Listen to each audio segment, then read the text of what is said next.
Hi, Ria. I've got some great stories for you guys today. All right, take it away. Take it away. Right. Good morning, Nigeria. I like to say that TVC has a finger on the pulse and an eye on the street. And if it's a trending story, we are going to attempt, within the best of our abilities, to dissect it on here for you guys. In our first story, it's a very moving one. He was once mocked and bullied in the streets of Makoko. Young Ferdinand, a Nigerian boy with the disease cerebral palsy, is making waves abroad in a national chess tournament, and he's now in America and is teaching seasoned chess players a thing or two about strategy and resilience. His journey took a dramatic turn when he was introduced to chess by the renowned philanthropist and national treasure Tunde Onakoya, the founder of Chess in Slums Africa. And what started as an escape from bullying became his battleground for dignity. Chess has given him a voice, a purpose, and a fighting chance to rewrite his story. Today, he isn't just playing, he's competing at a global chess conference in the US, standing alongside Tunde Onakoya's team of brilliant young players from Makoko. And the world is taking notice. And Nigerians, both home and abroad, are rallying behind Tunde and the team of young dreamers, celebrating his triumph as proof. Now, Tunde Onakoya himself is a national treasure. He said many times that talent is universal, but opportunity is not. And this young boy with this disease now competing abroad really shows us what happens when we decide to solve a problem and look past people's current circumstances. But let's take a look at social media. Look at the kids. Isn't this lovely?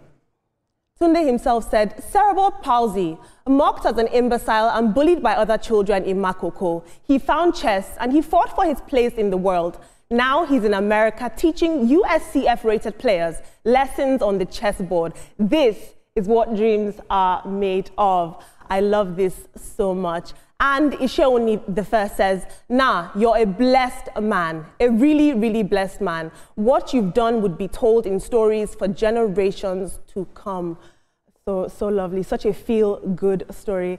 In our next story, not so great, a South African-based Nigerian businessman, Bayo Salami, returned home after 23 years to reclaim his property, but has allegedly been detained by his own family. Take a look at this video. Family, I just arrived to Nigeria and based on the family issues, I'm asking for my properties and everything. They deny that they see other development. I don't complain. I told them, okay, no problem. Let me go back to where I came from. And they told me that they have to go to somewhere, which one Alpha will pray for me. Because when I get there, I can have a blessing from God. I said, it's all right, you're my family. Who I am to judge. Who I am to tell my family. They do all this because of my own achievement and my own progress. When I arrived there, one Alpha just told me that I should come inside the room. Meanwhile, I'm thinking that maybe she wanted to pray for me. So suddenly, he just pushed me inside one room. Now, I saw some people there that are there for like 6 months, 1 year. And their living condition is very terrible. Now, Salami, who runs an entertainment business in Cape Town, South Africa, had been sending money for property development back home to Nigeria. But as he came back, his family claimed that these alleged projects were still ongoing. And when he asked to return back to Cape Town, they insisted that he visits an Islamic cleric for prayers. And trusting them, he agreed, only to be locked in a room and labeled mentally unstable. He also discovered other people who'd been held captive for over a year. After 17 days, he managed to escape and is now speaking out, warning Nigerians abroad to be cautious when investing back home. This is a picture of Salami, as you can see. He is an accomplished businessman, and this shows the complicated relationship between Nigerians in diaspora and Nigerians back home. This is a story that we've seen time and time again. You know, Nigerian families feeling entitled to the wealth of their families abroad. But let's take one tweet on this for lack of time. Duchess of Lekki says, poverty is really exposing bad families. Family isn't blood anymore. Interesting. Veronica Ria, that's a mouthful. Veronica Ria Ibrahim and Toma. I want to focus on this story of this man being detained. You know, he's saying that they're calling him mentally unstable, but he's not. What prompts a family to do something like this to their own blood? It's sad that we're seeing this kind of stories. When he was sending money, he wasn't mentally unstable. When he was doing the needful and sending money, doing the investment, they didn't see him as unstable until he decided he wanted to leave. He asked about his investment, and that was when all hell broke loose about it. It's sad that people you trust are now turning against you and blaming you about every other thing. Now this guy is in distress. He needs to be taken to the hospital to check what the situation is with him right now. We do not know what he was given that is making him sound incoherent as it is. And exactly like what the tweet said, family is not by blood. Right now, anything can disrupt a family, and this is so sad that you see people's real characters when money comes into it. This is not the first time we're hearing a story like this, and it's just really sad. Another thing I want to say is that the Muslim man that put him and said he's not okay needs to be arrested as well. And I tell people a lot, we need to be careful of who we are. I know that Christianity, Muslim, we believe in God, but we need to be careful about these people that we're thinking that, oh, they are very close to God and they are the good ones. Because apparently that man too is dangerous. So that man needs to be arrested as well, and the man taken to the hospital. But it's really sad that he has to go through this. And families, we need to do better. We really need to do better.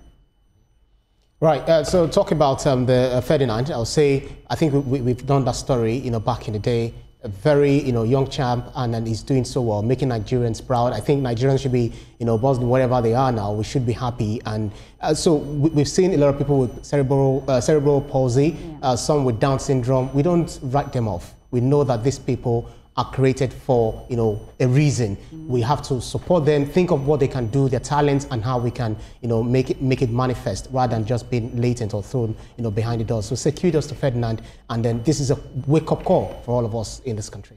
Yeah, but to follow up with what you just said, Ibrahim, children with cerebral palsy and mild autism always have very developed mental acumen. That's right. That's for some of them. Some of them, the mental acumen is really low, but a few of them have very high mental acumen. So if your child is suffering from cerebral palsy or mild autism, don't feel bad. At times it could be frustrating, we understand that, but the children need a whole lot of love. And still talking about love, why should a family detain somebody that has been sending money home? My dear, things like this make me speechless. It's really, really sad that something like that could happen. Right.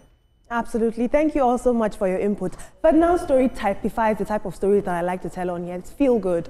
But moving on now in our next story, a disturbing video making rounds on social media has sparked outrage. It shows a pregnant teacher in Anambra State physically assaulting her young students. In the viral clip, the yet-to-be-identified teacher is seen repeatedly slapping and caning several small children with alarming force. Now, this incident reportedly took place at Unique Nursery and Primary School, which, as seen in the footage, appears to be operating in an uncompleted building. Of course, this footage has left many questioning not only the school's environment, but also the treatment of these innocent students, and people are calling for authorities to intervene if they can. I've said this many times when I take stories like this. The best way to teach a child is through play and is through patience. And so this method that we have in this country or in West Africa in general is counterproductive. The child's not gonna learn anything scientifically. But let's take a look at social media. To think she's holding a child herself and is capable of this harsh treatment. This is a comment section on Instagram. One user says, most of us were assaulted by our teachers, but we no get evidence. Another user says, person will carry her own for belle, they maltreat another person own.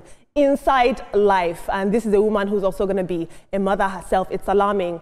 In our final story, not so great news. The boxing world is in mourning following the sudden death of former Nigerian and West African light heavyweight champion Segun Success Olarinwaju. Now, this tragic incident occurred on Saturday during Fight Night 15 of the Ghana Professional Boxing League at the Bukom Boxing Arena. Now, he was a seasoned and respected fighter, and he was fighting against Ghanaian boxer John Mbanugu when he suddenly collapsed. Now, despite efforts to revive him, he did not survive. He was just 40 years old, and the Lagos-born boxer had a respectable career, competing in almost 23 professional fights and 13 wins and 12 wins by knockout. However, his career plummeted in the recent years before his death, and he suffered 4 consecutive losses before his tragic passing. I just want to say, may his soul rest in perfect peace. But we all know that boxing is a high-risk sport, and these professional boxers signed waivers and medical NDAs when they're getting into the sport. So they are unfortunately aware of the inherent risk and the damages that could occur. But before I take a look at social media, I'll ask you guys to please chime in on the conversation. Do you think that you have an interesting perspective you'd like to share with us? Tag us with the hashtag Trending Now on TVC on any social media platform of your choice. I promise that we are listening. I'm going to take one tweet about this boxer story. Christian says, boxing is called the prize sport for a reason. It's so sad our brother passed away in the ring while hustling to feed home. Find peace and rest in strength, champion. I'd like to direct this question to my ladies who are naturally nurturers. Do you guys think that smacking children actually works? Do you think it does any sort of work at all? Well, from my perspective, first of all, I want to ask the parents that take their children to that nursery school, why did you send your children there in the first place? It's obvious that the lady is frustrated. Well, pregnancy hormones, you might say, and all of it is playing all sorts of things on her. But as it is, she's frustrated, and that environment is not helping her situation. I think we need to balance, communicate with your child, and also use the carrot and stick approach for training a child is what I recommend. I do not want to agree that because of pregnancy, she won't be the first to get pregnant. There are some people in their pregnancy, in their tough times. It affects women differently. Yes, I know, but they are, at that time, they are also loving. They are also caring. You know, it depends. It's different folks for different folks, or strokes for different folks. So I think one thing about this woman or this lady, whatever, is that maybe she's that aggressive person, because it's gut-wrenching to hear of a story like this, you know, treating younger kids this way, where what they are supposed to be safe. It's a betrayal of education, and something has to be done. And just to add to what you're saying, Ibrahim, I'm watching the video, and this is wickedness. I don't care if you're pregnant or whatsoever, you are a wicked person. And I tell people, not everybody deserves to be either a nurse, a doctor, or a teacher. It shows that you are not patient, you do not have even the capacity to be a teacher, because how do you even hit a child on the head like this? I'm really hoping that this woman is arrested. Honestly, it has nothing to do with her pregnancy. She is aggressive, and this is horrible. And also speaking on the issue in Ghana, because I am Ghanaian, and you know, I reached out to my people. Right now, they've closed the Bukum Boxing Arena as well, and it's just really sad to hear of his passing.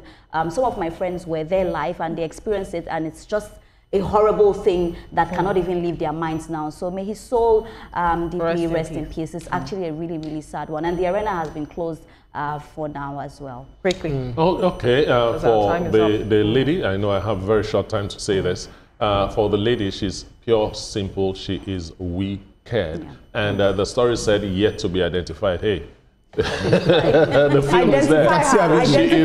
She is identified. So she should be arrested immediately, and the needful should be done. You can't hit people's children that way. And parents who have children there, please withdraw your children out of there. That environment, that place could just collapse, and anything could happen to the children because it's an uncompleted building. But thank you, Olamide. You're welcome. For those stories. This is where we have to draw the curtains on the program for today.